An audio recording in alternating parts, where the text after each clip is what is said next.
Hello, my name is Rich Howard, owner of Architectural Builder Supply, and this video is to bring you a closer look at the Donjo. This is their part number 4.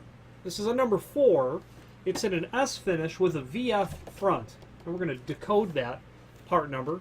That's what this item looks like. If you're already familiar with what a 4S VF is, here it is.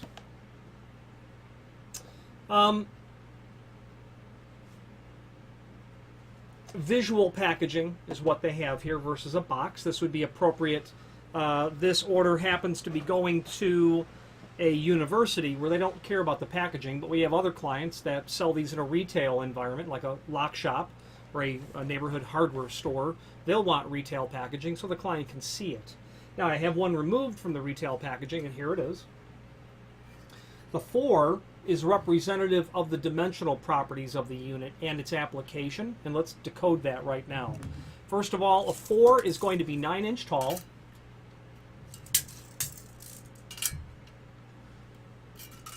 And it's going to be 4 1/4 wide.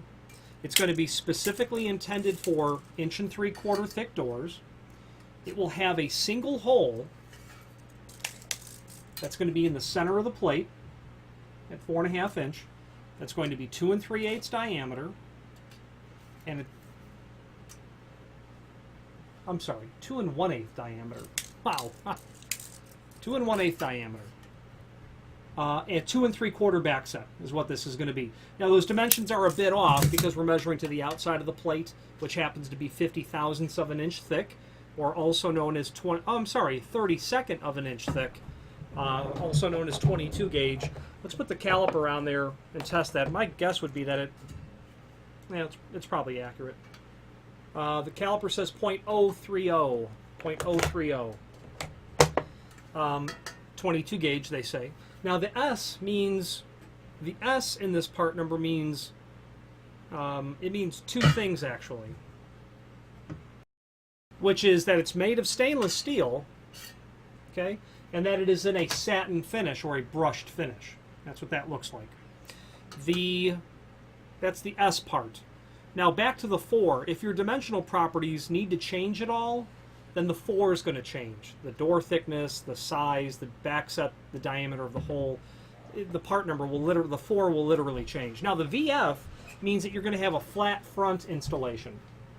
Very typical and common, but less common than the ones that part numbers that do not have the VF in the part number, which will have a mortised preparation on the edge.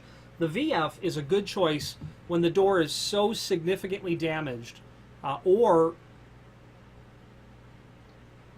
you have a latch bolt that may not be conducive to installing into the mortised prep edge of the door, such as a drive-in latch. You would use a flat front. But a flat front is mostly used when you want to literally attach the latch bolt to the hardware via the what they call speed nuts. These two black pieces of steel are going to go over the edge of your latch bolt.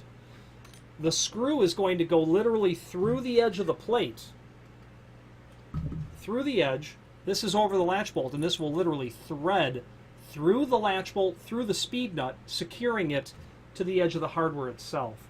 So if you have something that's so significantly damaged,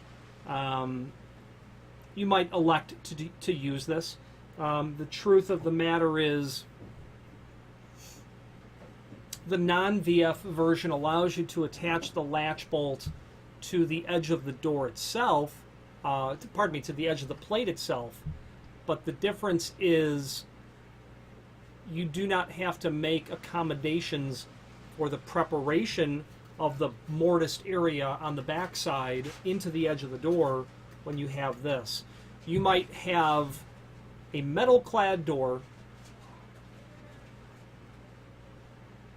that has a steel edge that you do not have the ability to alter the edge of that material to accommodate the standard latch protector, the standard wraparound plate.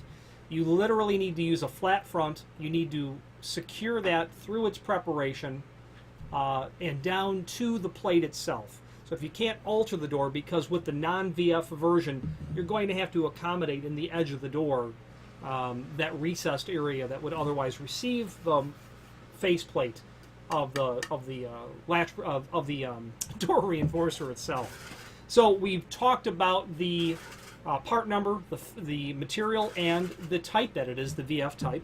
There's a link below this video to a document called Template, which will give you all of the dimensional properties of the item beyond what I've already provided. No, we've provided all of it. It does refer to the other finishes that are available.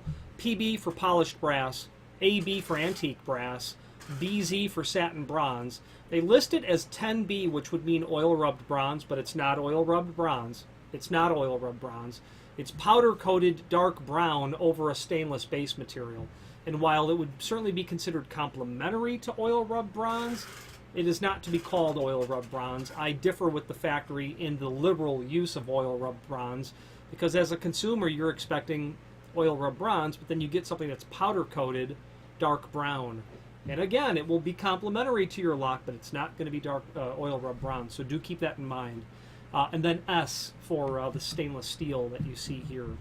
Now, let's move forward. Okay. There's then a link to the product catalog down below as well, where you can pull up all of the items that are wraparound plate related. The handy point of that is you can view this item against all of Danjo's other door reinforcing wraparound plates in admittedly a more consolidated, concise viewpoint than looking at a website that just lists everything alphabetically, numerically, that may be less accessible to review the product line in an overall fashion. Obviously, we endeavor to have the website as user-friendly as possible, but frankly, I prefer the manufacturer's catalog. I can get the part number from the product catalog, populate that back into the site, and then move on. Now, installation of this item, super simple and straightforward. The challenge really is getting the plate attached down to the door, installed snugly enough so that the door still opens and closes without significant obstacle or friction, because you're adding material thickness to the edge of the door, and having it such that your lock still works.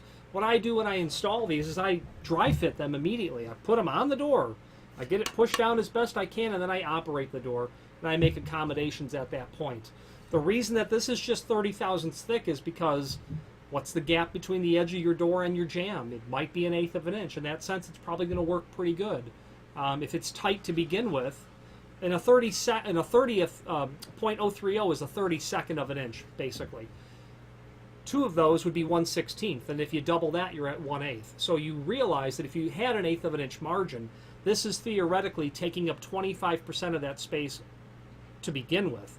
So you need to get this installed and dry fit to make sure that it works and make any accommodations necessary. Maybe planing the edge of the door slightly if it's a wood edge door, just to accommodate this a bit further flush. Maybe chiseling the hinges to move the door over ever so slightly on that side. In terms of accommodations, you might need to ovalize the hole, the 2 1/8 hole through the door to fit the lock on properly. All of these are to be expected that you will have to encounter. The downside of that is you have to do the work to get it to fit properly, which may ultimately be a compromise between elegance and salvaging the door. The upside is you might have a door that was built in 1912, and replacing it by today's standards could literally cost $1,000, if not more. So you might opt to go the route of making one of these work rather than replace the door. That's the bottom line.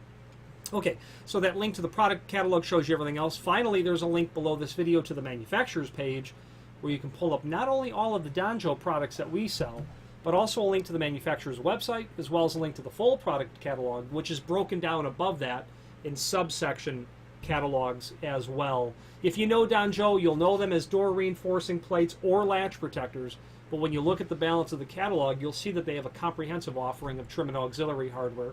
I would not hesitate to suggest that you consider them, review their catalog. They have a relatively petite footprint in the industry when you compare them against other companies, but what they do very well. Predictable, reliable, dependable, good quality products, good value, proper reliable shipping lead times, and on the rare occasion that they make a mistake, they make it good. If you have any questions on the Donjo number 4-S in a VF, flat front, or any other Donjo product, please feel free to reach out to us. And thank you.